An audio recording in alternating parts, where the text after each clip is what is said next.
बिस्मिल्लाहिर्रहमानिर्रहीम। अस्सलाम वालेकुम। आप देख रहे हैं कोह सलमान टीवी। नाजरीन, इस बार किस्त नंबर 38 के भी 3 ट्रेलर शामिल किए गए हैं। ये गालिबन इसलिए किए जा रहे हैं क्योंकि तुर्की में एक और मशहूर ज़माना ड्रामा भी चल रहा है जिसका नाम है सल्जोक़ों का अरूज। उनकी किस्त के भी 3 ट्रेलर शामिल किए जाते हैं, उसके बाद किस्त को नशर किया जाता है। चलें इस ट्रेलर के बारे में बात करते हैं। ट्रेलर के शुरू में दिखाया गया कि बामसी बे किले में आराम से बैठे हैं और यकीनन इसी किस्त में साबची बे के बेटे भी हो सकता है शामिल हो जाएं।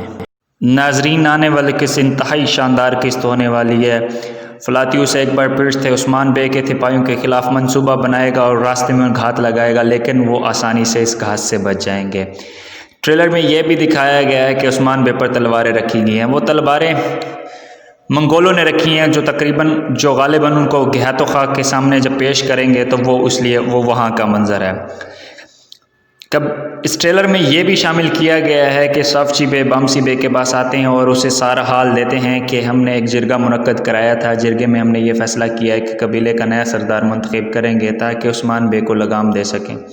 बामसी बे इस बात से इख्तलाफ करेंगे और ट्रेलर में दिखाया गया है कि वो गुस्से से एक लकड़ी का टुकड़ा है या खंजर है तकरीबन, वो आग में डाल देते हैं।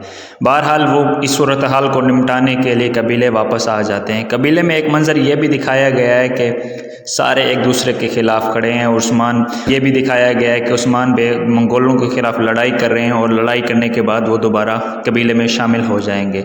जैसे ही कबीले में शामिल हो जाएंगे तो साबची बे उन पे हमला कर देंगे और उनकी गर्दन पे तलवार रख देंगे। हमारी वजह से घेतो खान अब कबीले पर हमला करेगा और कबीला मिट जाएगा, लेकिन उस्मान बे फिर से जुर्रत का मुकाबला करेंगे और डट के साबची के सामने ठहरे रहेंगे। मिलते हैं नाजरीन फिर किस नए मजमून के साथ, तब तक हमें इजाज़त दीजिए। अल्लाह हाफ़िज़।